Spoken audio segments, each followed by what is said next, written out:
Hi hello ನಮಸ್ಕಾರ ರೀ. ಇವತ್ತು ನಮ್ದು ವೆಡ್ಡಿಂಗ್ ಆ್ಯನಿವರ್ಸರಿ ಐತ್ರಿ. ಅದಕ್ಕೋಸ್ಕರ ರೀಸೆಂಟ್ಲಿ ನಾವು ಗೋವಾಕ್ಕೆ ಹೋಗಿ ಬಂದಿರೋದ್ರಿಂದ ಎಲ್ಲಿಯೂ ಪ್ಲ್ಯಾನ್ ಮಾಡಿಲ್ಲ. ಒನ್ ಡೇ ಔಟಿಂಗ್ ಅಂತ ಹೇಳಿ ಒಂದು ಸ್ಪೆಷಲ್ ಪ್ಲೇಸಿಗೆ ಹೊಂಟೀವ್ರಿ. ಎಲ್ಲಿ ಅಂತ ಹೇಳಿ ತೋರಿಸ್ತಾನು, ಫುಲ್ ವಿಡಿಯೋ ನೋಡ್ರಿ. ನಮ್ಮ ಮದ್ವೆ ಆಗಿ 4 ವರ್ಷ ಆಯ್ತ್ರಿ. ಈ 4 ವರ್ಷದಲ್ಲಿ ಪ್ರೀತಿ, ಕಾಳಜಿ, ಬೆಂಬಲ ಭಾಳ ಐತ್ರಿ ನನ್ನ ಗಂಡನ ಕಡೆಯಿಂದ.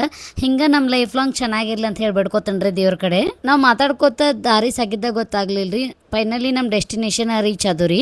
ನಾವು ಇವತ್ತು ಬಂದೂರಿ ನಮ್ಮ ಬೆಳಗಾವಿಯಲ್ಲಿ ಇರುವ ಕಿತ್ತೂರು ರಾಣಿ ಚೆನ್ನಮ್ಮ ಜೂ ನೋಡಾಕ್ರಿ. ಇಲ್ಲಿ ಬಂದ್ಬಿಟ್ಟು ನಿಮ್ಗೆ ಚಾರ್ಜಸ್ ಪಾರ್ಕಿಂಗ್ 50 ರುಪೀಸ್ ಐತ್ರಿ. ಟೈಗರ್ ಸಫಾರಿ 60 ರುಪೀಸ್ ಐತ್ರಿ. ಹಾಗೆ ಎಂಟ್ರಿ ಫೀಸ್ ಬಂದ್ಬಿಟ್ಟು 60 ರುಪೀಸ್ ಐತ್ ನೋಡ್ರಿ.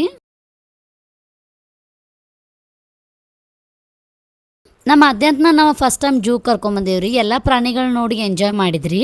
ಇವತ್ತು ಕ್ಲೈಮೇಟ್ ಕೂಡ ಭಾಳ ಮಸ್ತ್ ಇತ್ರಿ. ಇಲ್ಲಿ ನೋಡ್ರಿ ನಮ್ಮ ಅಧ್ಯಾಂತ ಏನು ಹೇಳಾಕತ್ತಾನು. ನಮ್ಮ ಜೂ ಎಲ್ಲ ಅಡ್ಡಾಡಿ ನೆಕ್ಸ್ಟ್ ಟೈಗರ್ ಸಫಾರಿಗೆ ಅಂತ ಹೇಳಿ ಬಸ್ ಒಳಗೆ ಹೋದವ್ರಿ.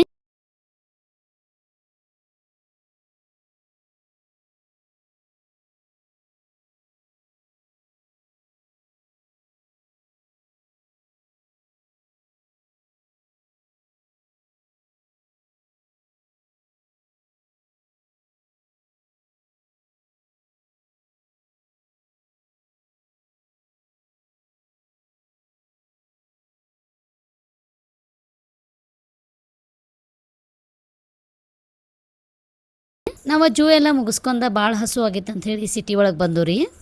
ಇವತ್ತು ಸ್ಪೆಷಲ್ ಡೇ ಐತೆ ಅಂತ ಹೇಳಿ ಲಂಚ್ಗೋಸ್ಕರ ನಂಗೆ ಇವರ ಸ್ಪೆಷಲ್ ಹೋಟೆಲ್ ಕರ್ಕೊಂಡು ಹೊಂಟಿರಿ. ಯಾವ್ದಂತ ಹೇಳಿ ನೋಡೋಣ ಬರ್ರಿ. ಇವ್ರನ್ನ ಕರ್ಕೊಂಬಂದಿದ್ದ ಥೈಮ್ ಆ್ಯಂಡ್ ವಿಸ್ಕ್ ವೆಜ್ ರೆಸ್ಟೋರೆಂಟ್ಗೆ ರೀ.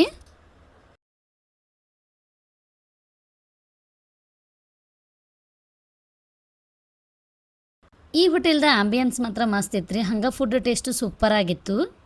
ಈಗ ಅಧಿಕ ಮಾಸ ಇರೋದ್ರಿಂದ ಹೆಣ್ಮಕ್ಳಿಗೆ ಕಾಲುಂಗರ ಕೊಡ್ಬೇಕ್ರಿ. ಹಿಂಗಾಗಿ ನಮ್ಮ ನಾದ್ನಿಗಿನ ಕಾಲುಂಗರ ತಗೊಂಡ ನೆಕ್ಸ್ಟ್ ನಾವು ಬಂದ್ರಿ ಕಮಲ್ ಬಸ್ತಿಗೆ. ಇಲ್ಲಿ ದರ್ಶನ ಎಲ್ಲ ಮುಗಿಸ್ಕೊಂಡ ಹೊರಗೆ ಬರ್ಗುಟ್ಲೆ ಮಳೆ ಸ್ಟಾರ್ಟ್ ಆಯ್ತು ನೋಡ್ರಿ. ನೆಕ್ಸ್ಟ್ ನಾವು ಏನೇನೆಲ್ಲ ಮಾಡಿದ್ವು ನೆಕ್ಸ್ಟ್ ಲಾಗ್ ಒಳಗೆ ತೋರಿಸ್ತೇನೆ ರೀ. ಫಾಲೋ ಮಾಡೋದು ಮಾತ್ರ ಮರಿಬೇಡ್ರಿ. Thank you.